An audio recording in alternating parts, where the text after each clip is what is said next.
Andika, and joining me are Faqih and Daffa. Today we will be discussing and the interesting topic, which is haram and halal food. Welcome to Faqih and Daffa. Thank you. Hello everyone, nice to hear the conversation. Alright, let's start by clarifying the concept of halal and haram food. Faqih, perhaps you could give us a brief introduction to difference between the two. Sure, Dika.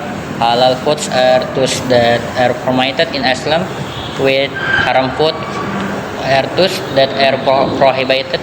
For example, pork is an example of haram food, while meat that has the name of Allah mentioned when it's slaughtered is halal.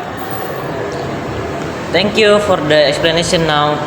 Daffa, can you give us a brief overview of the process of determining whether a food is halal and haram food?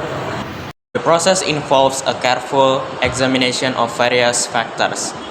These include the way the animal was slaughtered, the additional ingredients used in the food, and whether the food contains haram products such as pork or alcohol. In addition, the halal label is also an important marker. Any aspect to consider? What about non-Muslim who may be less familiar with the concept of halal and haram food? It is important for non-Muslim to respect the belief and practice of other religions, including when it comes to food. By doing research and talking to Muslims, they can broaden their understanding of halal and haram food. Absolutely right. Increasing cross-cultural awareness and understanding is essential to building harmonious relationships in society. Agree. What about the trend of halal food in the global market today?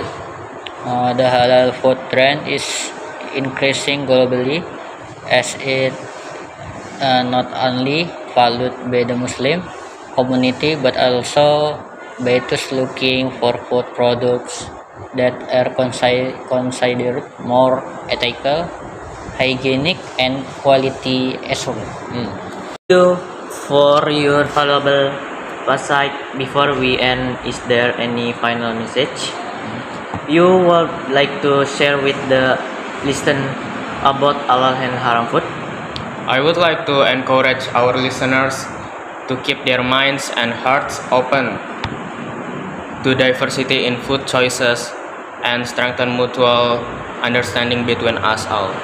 I agree. By understanding and respecting each other's beliefs and food practice, we can strengthen our relationship as an inclusive global society.